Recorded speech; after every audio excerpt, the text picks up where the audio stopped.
Lorsque les reins ne fonctionnent plus, il existe deux traitements dits de suppléance, la greffe rénale et la dialyse. Ces deux options ne sont pas équivalentes mais complémentaires.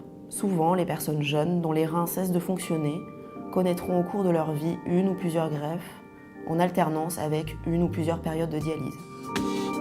Lorsque la greffe n'est pas possible, ou en attendant la greffe, le recours à la dialyse est nécessaire.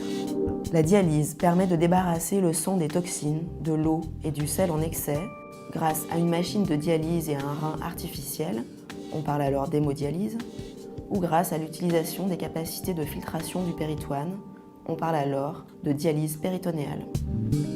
Ces deux techniques permettent de pallier certaines fonctions des reins défaillants mais ne les guérissent pas. Une fois la séance de dialyse terminée, les toxines et les fluides recommencent à s'accumuler dans l'organisme. Pour cette raison, la dialyse doit être répétée de manière régulière. En général, les séances d'hémodialyse durent 4 à 5 heures et ont lieu 3 fois par semaine. La dialyse péritonéale doit être réalisée quotidiennement à raison de 4 échanges d'environ 40 minutes par jour, soit la nuit grâce à une machine, pendant 8 à 12 heures. La dialyse peut être réalisée à domicile ou dans un établissement de soins. En dialyse à domicile, les patients sont totalement acteurs de leur traitement, dont ils peuvent adapter les horaires comme ils le souhaitent. Ils peuvent plus facilement continuer à travailler. La dialyse à domicile permet parfois d'améliorer la qualité du traitement. Par exemple, en faisant des séances d'hémodialyse plus longues ou plus fréquentes, et ainsi de ressentir moins de fatigue, moins de symptômes, d'assouplir les contraintes diététiques, de réduire le nombre de médicaments. Les patients qui ne souhaitent pas ou qui ne peuvent pas réaliser leur traitement à domicile doivent se rendre dans une unité d'hémodialyse 3 fois par semaine, à horaire fixe en journée. De rares structures proposent des séances en soirée, voire des séances longues de nuit.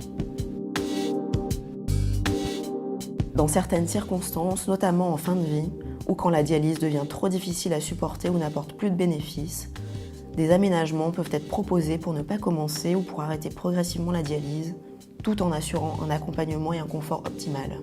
Ce traitement est appelé traitement palliatif conservateur. N'hésitez pas à échanger avec votre néphrologue sur les différentes modalités de dialyse, ainsi que sur la possibilité d'être greffé, y compris sans passer par la dialyse. Le choix de votre traitement et de votre parcours de suppléance via la greffe et ou la dialyse doit être adapté à votre santé et à votre projet de vie. Vous devez y participer dans le cadre d'une décision partagée avec votre néphrologue. Votre choix n'est pas définitif, il peut toujours évoluer.